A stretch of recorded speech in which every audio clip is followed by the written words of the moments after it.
another episode of Musical Chairs with CheerUpCharlie. And today we have the wonderful, the amazing, the incredibly gifted and talented Dominic Ferris! Oh my Hi, Dominic! What an introduction that was, Charlie. Oh my gosh, that sounds like a lot of questions. Which set would you like to start with? Funny, serious, or what? I always start with the serious questions. Serious questions to start. Okay, sounds good. And I'm glad you'll buy your piano because there's a little bit of enjoyment for me at the end.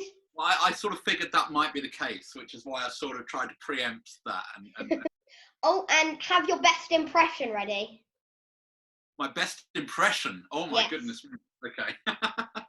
Okay. How old were you when you got your first piano? And when did you realise you could sing too? Do you know, my mum tells me this story, that I used to have these, well, as many people do, birthday parties, and I was about 3 or 4, and my mum bought me one of these pianos that, you know, one of these like toy pianos, and I was one of these annoying kids that could just, you know, hear something and just sort of, you know, try and play vaguely what was happening, and I just played something on this weird little piano. It was only like an octave long. And that was my first sort of introduction to the piano, really. And then after that, I just annoyed everyone by playing lots of wrong notes and playing too loudly when people were trying to watch the television. That's awesome. What age did you decide that music was going to form your career? Oh my gosh. Well, I just sort of fell into it, really, Charlie, to be honest with you. I mean, it was, obviously I have a love for it. I have a passion for it. I have a passion for music, and I have a passion for theatre, just like you do. And, you know, I think when something is your passion and you love something that much, it's like you miss it, you know, even when it's not in your life for a day or two, or sometimes even an hour, you know, you think, oh, I must listen to this piece of music, or I must listen to this. And it was very much, I mean, I come from a very musical family as well. Both my parents are musicians, and I grew up with music all around me, really, and I just tried to play. You know, I came home from school, and the first thing I wanted to do was just sit on the piano all night, just annoying everyone.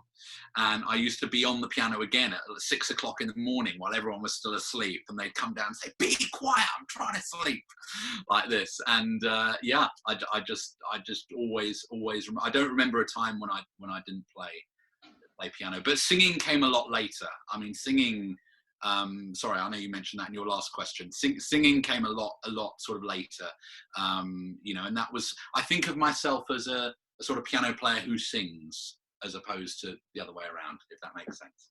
Yeah. How hard was it to get into the Royal College of Music? Oh my gosh, I knew you were going to ask that question.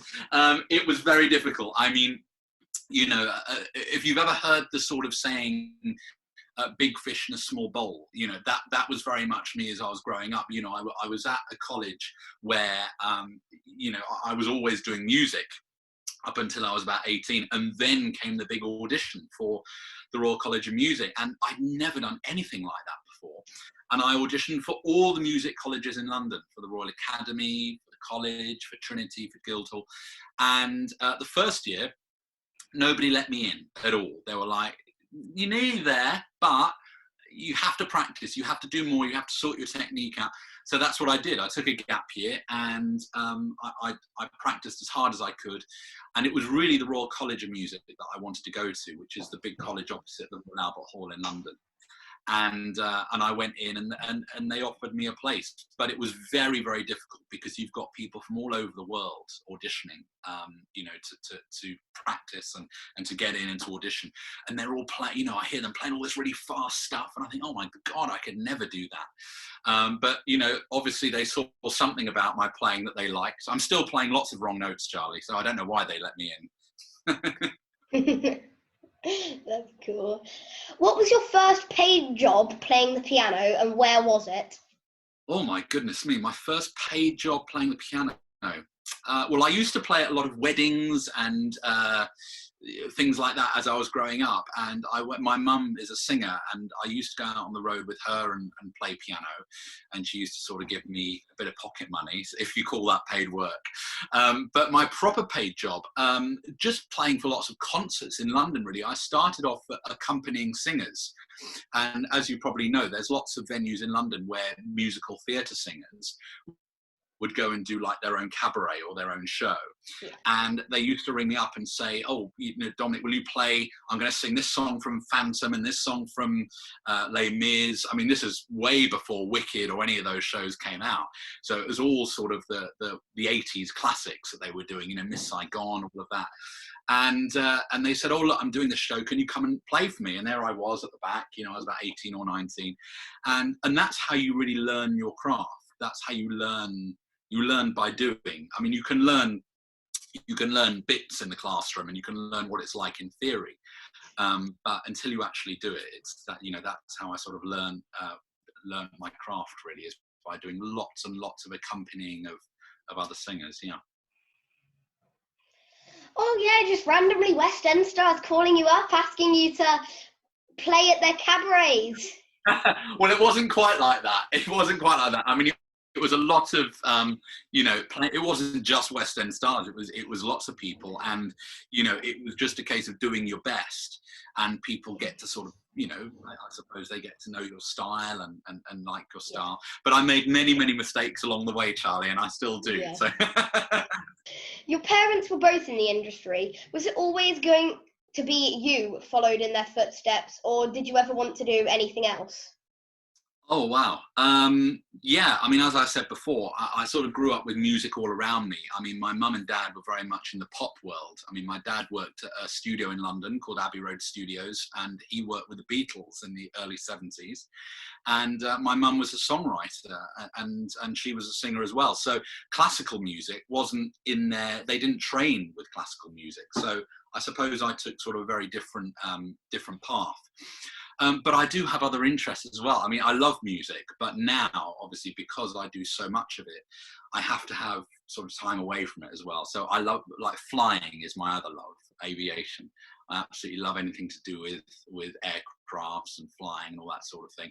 And people say, oh, have you got your pilot's license? And I'm like, when have I got time to actually do it? I love it, and I watch YouTube videos all the time about it. But I could never, I would never sort of have the time to do it. But yeah, I guess it was music and theatre, Charlie. I mean, theatre, although I've never been like on the stage as an actor or anything, I just absolutely love going to the theatre and the whole way that a show comes together with the lighting, the set, the sound, and I have to go, and it's probably like you, I go and see shows like 3, 4, 5 times, and I notice something different every time I go. It's like, oh, I didn't notice that curtain in Phantom of the Opera goes up like that. Oh, look at that over there. And you sort of notice all this different stuff, and I love the whole experience. Yeah. Yeah. The theatre world is just amazing. You met your friend and partner from the Piano Brothers whilst you were studying. How did you come up with the piano playing duet? Oh my gosh, this is like an episode of This Is Your Life, isn't it?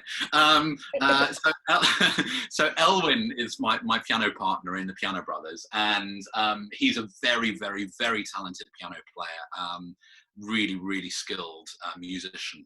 And we met at the Royal College of Music, and I'll tell you how it happened. We met, and it was his teacher that said, you have to meet Dominic Ferris, and my teacher said, you have to meet Elwyn. So I was like, who is this Elwyn? I've never heard of this guy. So I was in the middle of doing like a project at the time, and I had very little time. And I said, look, let's meet for a coffee in the canteen on whatever day it was, Tuesday, Wednesday, Thursday. And we met, and I found out that he loved piano improvisation, and he loved musical theatre, and he loved film music, and we just got on some pianos and started playing, and I'm like, oh my God, this guy is amazing. And he obviously sort of liked what I was doing, or part of what I was doing, and that's where it all started. We just kept playing pianos together, and then obviously as we carried on, then what happened is in my final recital at the Royal College of Music, I said, right, I want to turn this into a theatrical experience. And I put on a red sparkling shirt and came out and played this huge rendition of West Side Story for 2 pianos. And the judges were like, what the hell is going on here? And because they used to playing like, you know, Mozart and Bach and all this very serious music. And then I come out and play, you know, sort of all that stuff, you know, and they were like, what the hell is this? and then we played it. He was amazing. And then we carried on. We're like the best of friends. We're like brothers. We really are like brothers. I mean, he lives on the other side of the world, but we get together every year and we go on tour and we do our concerts. He's one of my best friends. He's amazing. That's the coolest story of someone's life ever. That's awesome. Was it a dream come true to work with the Royal Philharmonic Orchestra and travel around the world? Yeah, I mean, the Royal Philharmonic Orchestra, I mean, they're some of the best musicians that this country has. And the way that I got involved with them was doing, we did an album, Elvis Presley, with the Royal Philharmonic Orchestra, which is where we took Elvis's songs, his vocal, and we sort of put the whole orchestra around it, and we recorded it all at Abbey Road. And after we did the record, I think, don't quote me on this, but I think it was one of the biggest selling records of 2015. It was a huge record for Christmas, and it was amazing. Nobody knew that it would be like it was. So after that, we took it on tour and we played all the arenas around the UK. And the Royal Philharmonic Concert Orchestra, so the concert version of the Philharmonic Orchestra, came on tour with us, and we sort of replicated the album. Elvis was up there on the screen, and we had like this thing called a click track in our ears, so we could keep in time with the video. And we played. But they are fantastic musicians. You know, I think the orchestras in this country, Charlie, are some of the best. There's so many of them, you know, and it's wonderful that we've got all these orchestras and so much music going on in London. You were also half the music duo of Ferris and Milnes. What on earth possessed you to do with a melody of 33 Sondheim numbers in 5 minutes? It's absolutely brilliant, by the way. Oh, it's very kind of you to say so. I shall tell my colleague Martin Milnes. Yeah, I mean, Martin, again, I spoke about Elwyn. Martin is my other sort of colleague and friend that I work very closely with. And he is an absolute expert. I mean, you must meet him one day because you and him would get on like a house on fire. He knows everything there is about the golden age of Hollywood, the Ziegfeld Follies. There is nothing he does not know about musical theatre pre-1960, let's say, so where musical theatre began, and all the MGM films and Hollywood films. So, and he's also a Sondheim expert as well. So we sort of started doing these mashup medleys. The first one we ever did was a thing called 20 Songs in 4 Minutes, and it was just a random. It wasn't themed. We went from Kate Bush to what else was in there? Joseph, to Bobby Darin, to Van Morrison. All of these random songs were in there. Supercalifragilistic was in there. So then we thought, well, why don't we do this sort of properly? So we did. It started off, I think, as 20 Sondheim songs in 4 minutes. But then we thought, you know, Stephen Sondheim has written the most incredible songs. We need to have more songs in there.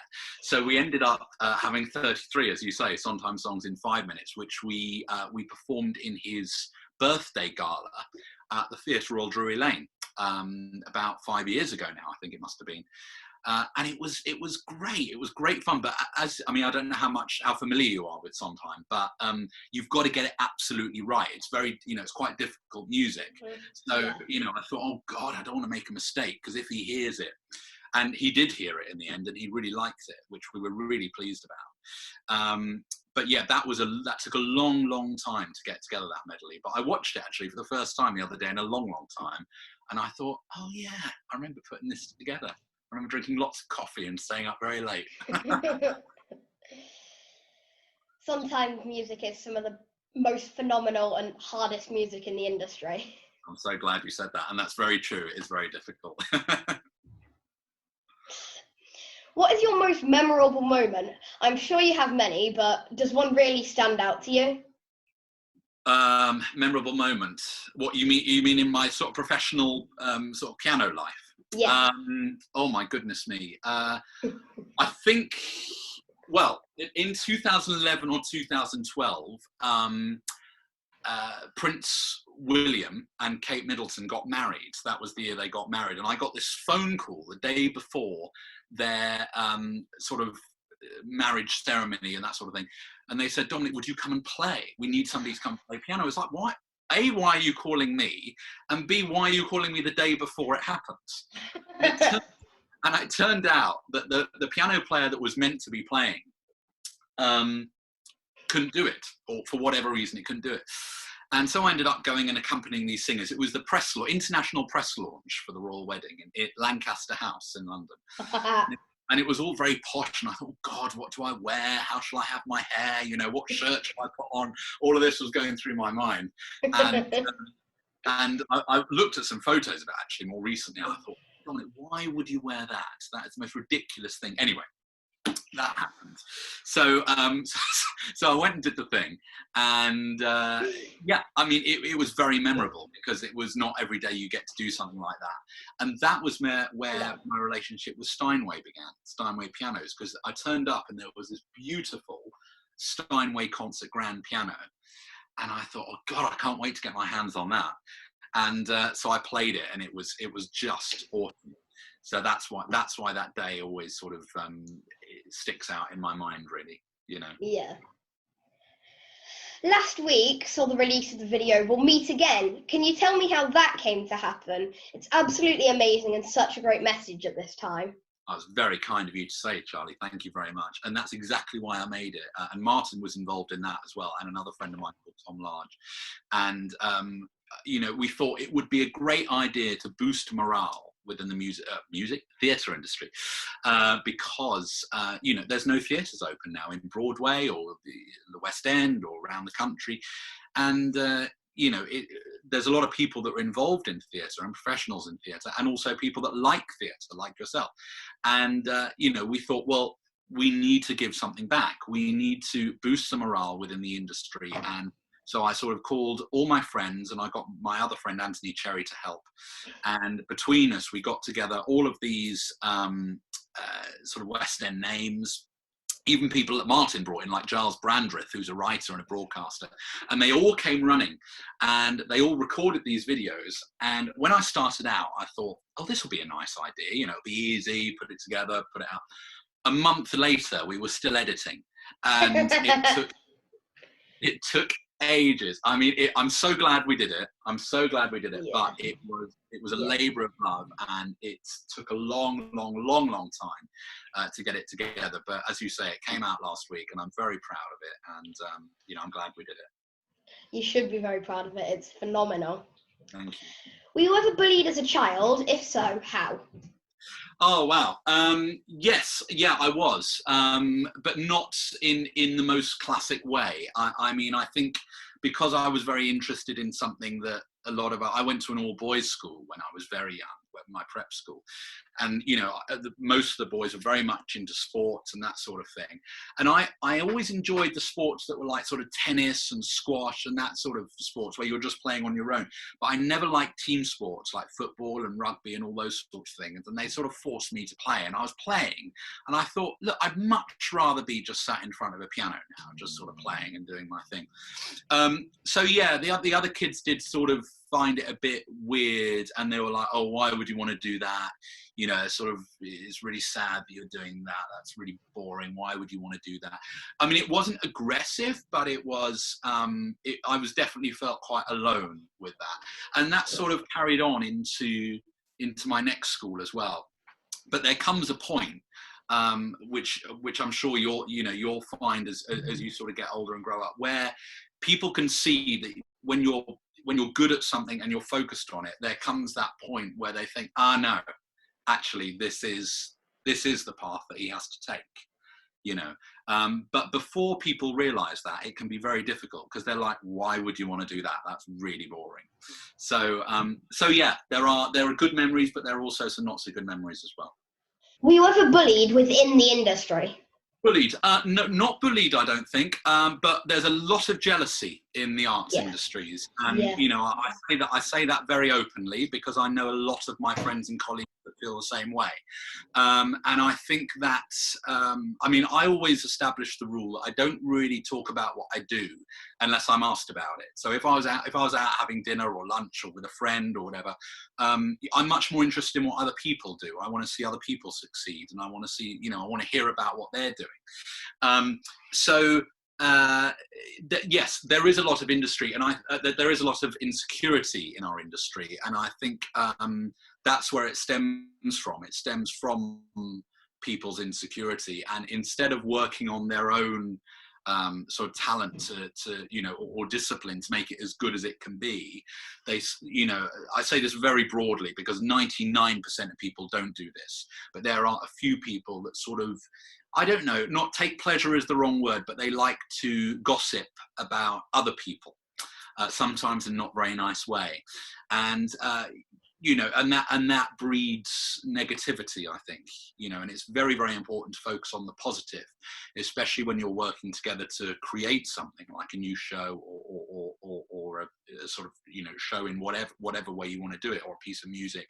But the arts, you know, you get very passionate people, you get very creative and passionate people, and those people can be very positive, but sometimes if you get somebody that has the wrong motive, that can be negative as well. So there is a lot of jealousy, but I'm sure there are in all industries as well. It's not just music and theatre, you know.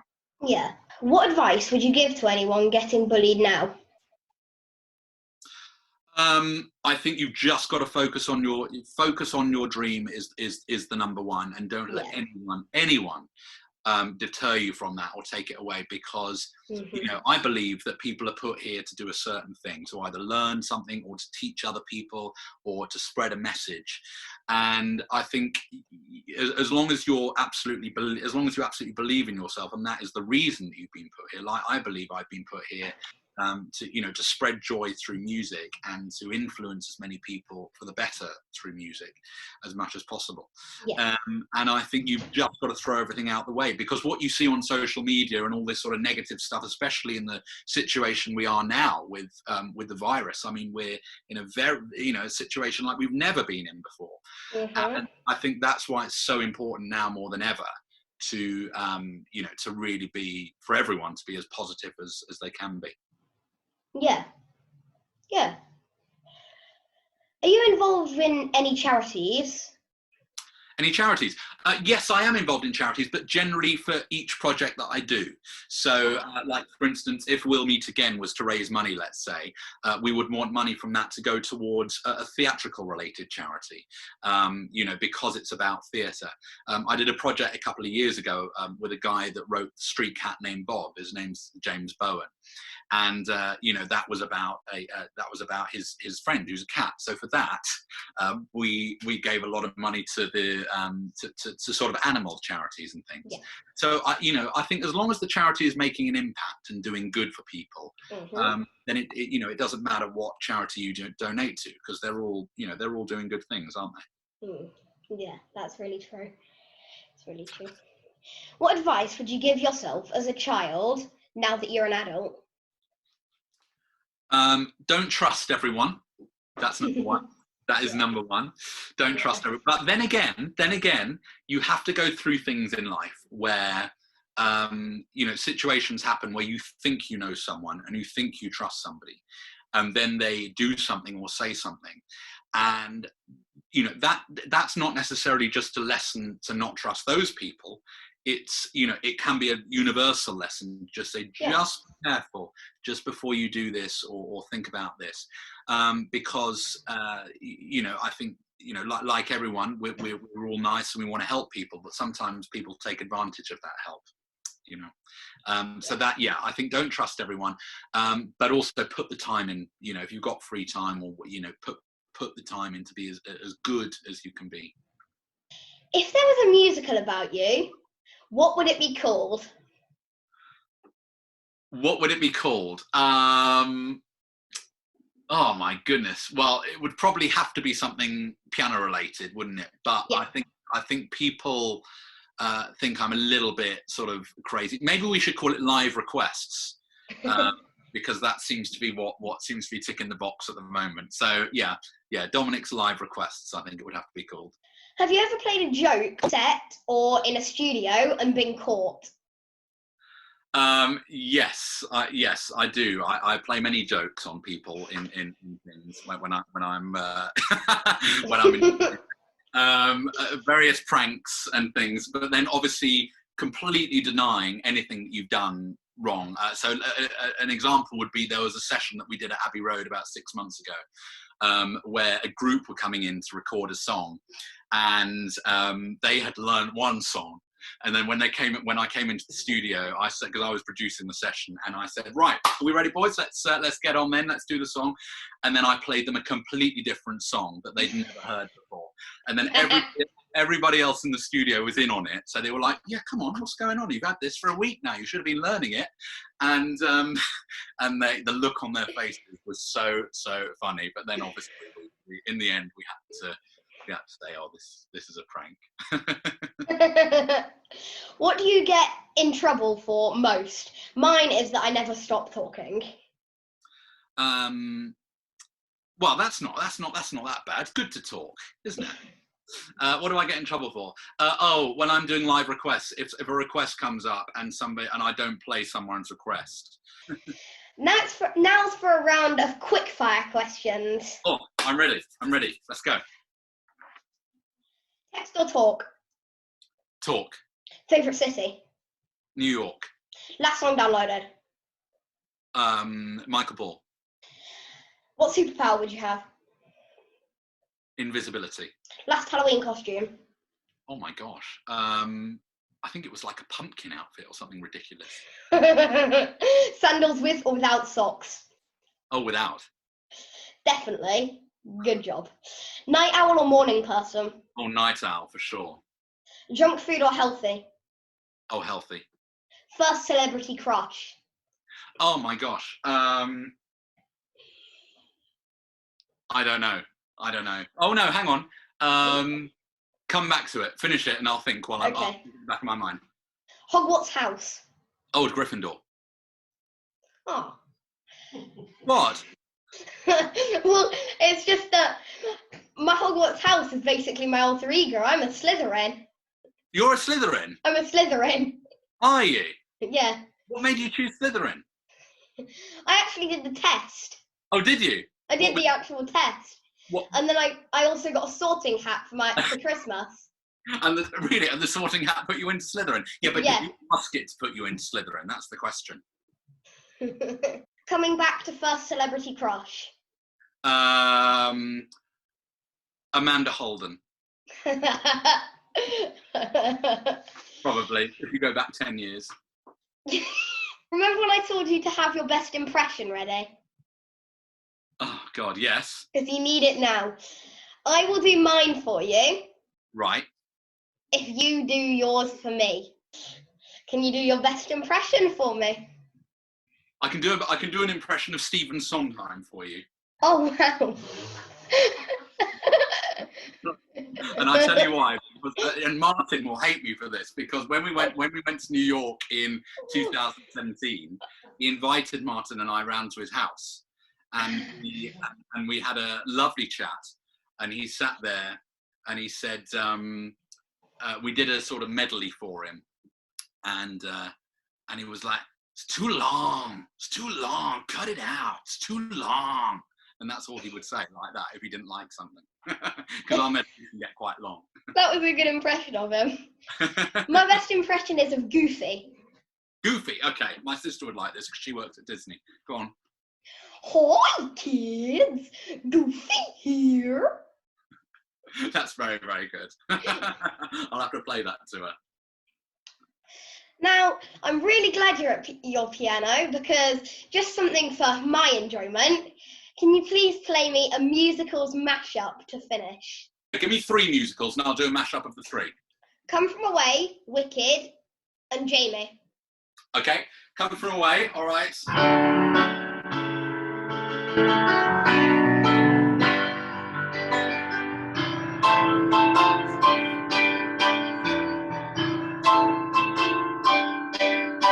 There